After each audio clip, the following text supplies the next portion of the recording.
Hello dear viewers of the Tube, and welcome to a mournful special of our tech show dedicated to the terror attacks on Paris and the impact technology and internet have on the state of affairs. There's a lot to talk about. Let's start. As Paris reels from terrorist attacks that have claimed at least 129 lives, American politicians have found someone to blame for the carnage: American whistleblower Edward Snowden. The latest deadly terror attack is bringing the crypto wars further toward the spotlight. The crypto wars refers to a decades-long political battle over the legality of encryption around the world. In the years since Snowden revealed the vast surveillance on citizens method deployed by Western governments, strong encryption has become a common way for people to shield their internet activity from prying eyes and causing the NSA some serious headaches. France, on the other hand, adopted one of the most oppressive surveillance laws in the democratic world following the Charlie Hebdo attack in January. That was not enough to stop these attacks. Something strange is happening in Israel in reaction to the terror attacks in Paris. While the vast majority of Israelis are standing together with the world, sending empathy to the people of France, an alarming number of Israelis took the effort to publicly gloat at the disaster. A poll made by Vigo, a company that monitors web comments, showed that 68% of Israelis were appalled by the acts of Friday night, while 32% said that Parisians deserve it for not fighting Muslims extremists enough. We'll try to understand this outrageous stand in a bit, but first, here's the speech Israeli Prime Minister Benjamin Netanyahu gave after the attack on Friday. It went very viral with 3.5 million views. On behalf of the people and government of Israel, I extend our deepest sympathies to the people of France and to the families of those who were brutally murdered in Paris last night. We also extend our wishes for a speedy recovery to the wounded. Israel stands shoulder to shoulder with France in this common battle against militant Islamic terrorism. I've instructed Israel's security and intelligence forces to assist their French counterparts and their counterparts from other European countries in any way possible. Terrorism is the deliberate and systematic targeting of civilians. It can never be justified. Terrorism must always be condemned. It must always be fought. With me in the studio to analyze the abnormal reaction of the Israeli web is Editor-in-Chief Yaron Tenbring. Good evening. Good evening. So I feel and felt completely ashamed about these reactions from Israelis. What do the Israelis have to gloat about? What's going on? I think, you know, of course it's disgusting, and we were shocked by it. Even us, we're used to the verbal violence on the Israeli web, but this was shocking. I think they're not gloating precisely. It's more of a we hope that now the world feels what we feel all the time. Mm-hmm. And I think they're trying to make this connection in order for Israel not to be left alone against terror. That's the way a lot of Israelis feel. Is they our feel Prime alone. Minister helping them make the connection? I think the Prime Minister here in this example gave quite a good, you know, the expected speech, very diplomatic. A lot of times he's making the connection between the terror in European cities and all over the world to the situation that we have here with the Palestinians. This is just false, and that creates this connection in the minds of many Israelis. And indeed. still, a connection can bring empathy and comfort, but it didn't do that at all. No, I think you know, it's a unique phenomenon to the Israeli web. The Israeli web is very harsh. The Israeli web is where people feel free to say the most extreme things, and we've seen people, Israelis, gloating when missiles fell on Tel Aviv because they don't like Tel Aviv. So I think this violent sphere that Israel is finding itself in is really you know, influencing the citizens, and when something global like this happens, they feel that justice in some very bizarre and twisted way has been done. Do we know if this message was translated to the French media in some way? Let's hope not. I mean, it's very embarrassing, but I think, you know, it's a big story. That's why we're putting it in the beginning of our show. Mm-hmm. It's a huge story. I think it really shows how afraid Israelis are and how haunted they're feeling. Okay, thank you very much, Aaron. Thank you, Jason. Meanwhile, back in Europe, a bit of web optimism. Stories of European citizens joining the Islamic State continue to emerge, and Muslim activists in the UK have launched off a new campaign that aims to combat Islamic State propaganda and kill this phenomenon. Check out what they're busy with.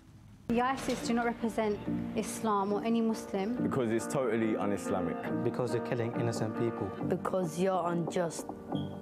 We must all unite together and try to stop this group from damaging Islam and damaging Muslims. Not in my name. Because your leader is a liar. Because your actions do not represent the actions of the rightly guided companions. Because your caliphate doesn't represent the Ummah. Because what you're doing is inhumane. Because you abuse heart and minds. Because you have no compassion. Because my religion promotes tolerance for women, and you have no respect for women.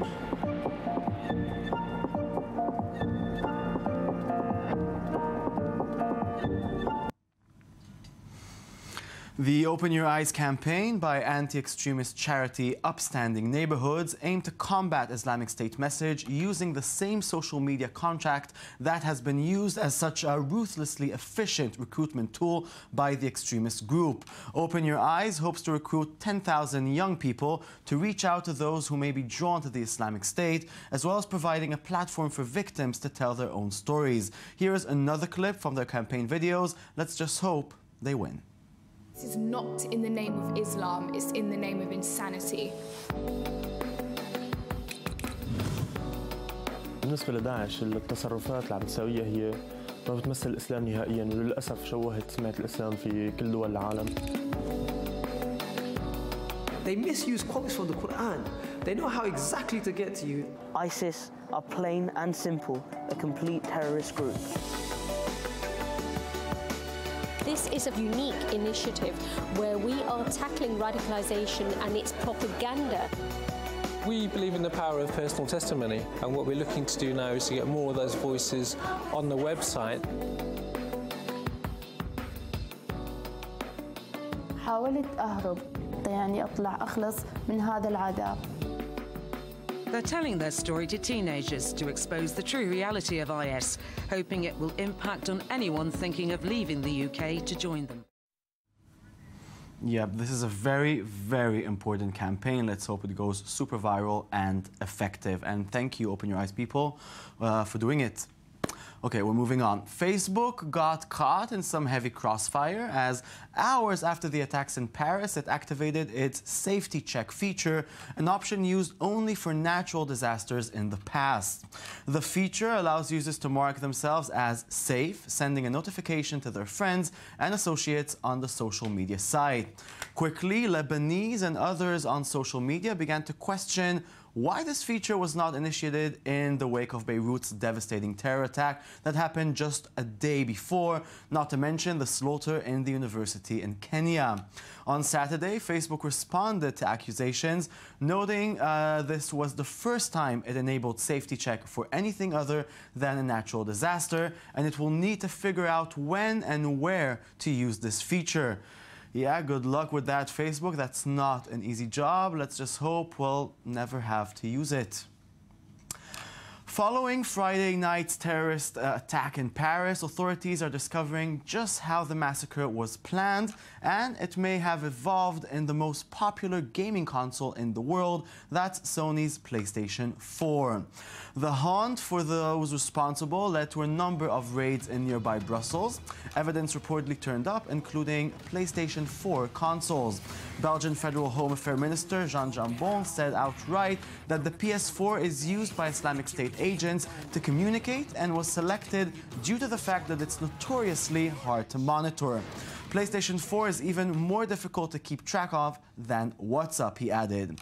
So here's Sony's rather, well, creepy and macabre commercial for their superior online chat technology.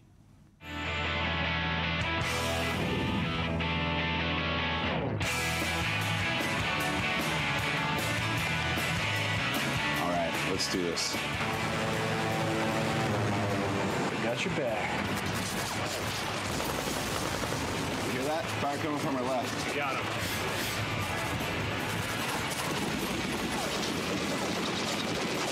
Can't stop this.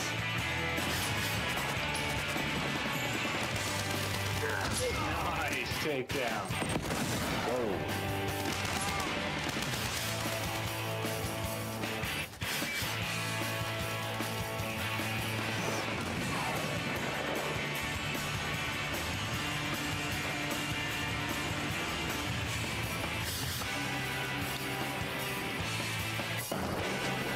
Whoa. Watch out. I see it. I see it.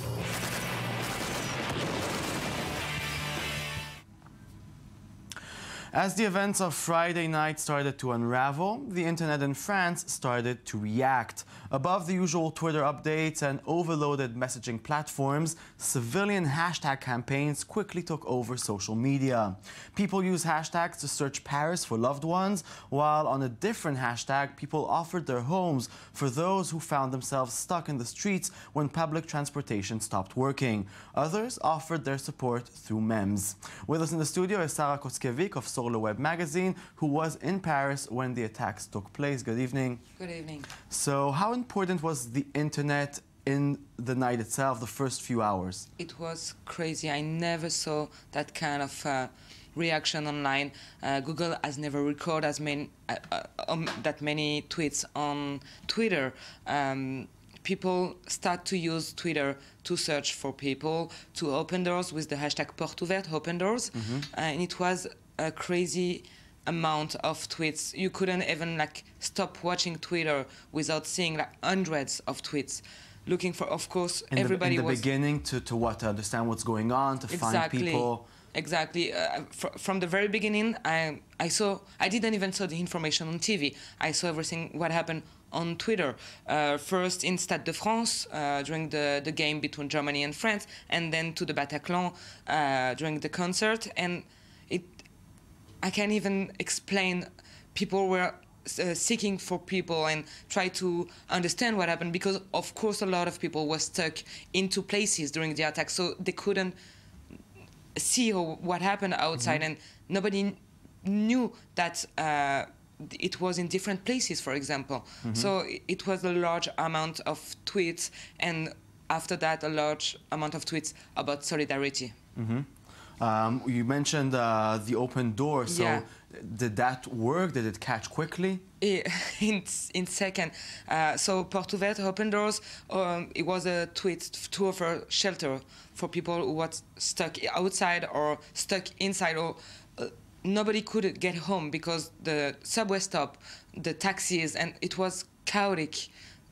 Nobody could reach home. So people start to tweet up with Porte Ouverte, open doors, to offer place to sleep or just to hide from outside to people. And only about tweets. I'm not speaking about people who used it, but who got a shelter. But you had more than 500,000 tweets in 5 hours.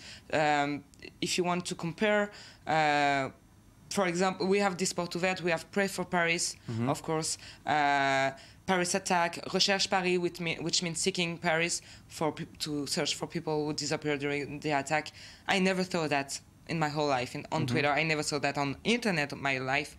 I know tons and tons of people who find shelters like that, places to stay. I just spoke with a French journalist, who told me she arrived to someone else's place with 12 other people. They were 13 people. That's amazing. Yeah, thank you very much, Sarah. Thank you.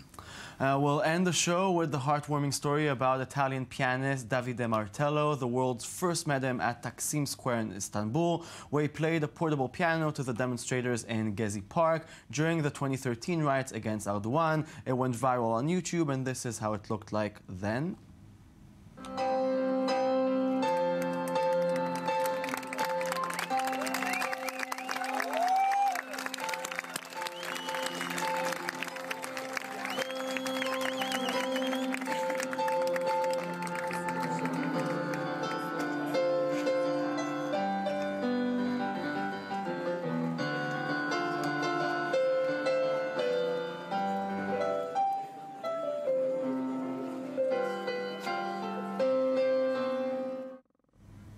Yeah, that was Turkey, but the very same Martello found himself in Paris after the attacks with a portable piano, which he brought right outside to the Bataclan Theatre. He played, you guessed it already, it's John Lennon's Imagine. Take a look.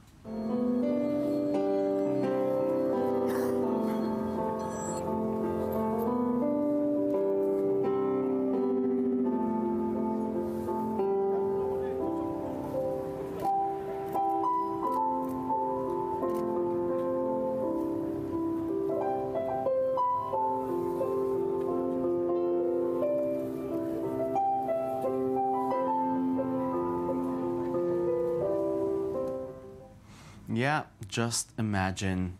Thank you very much for watching. You can watch us online, i24news.tv, and get updates. We'll see you tomorrow, hopefully, with some more optimistic news. Goodbye.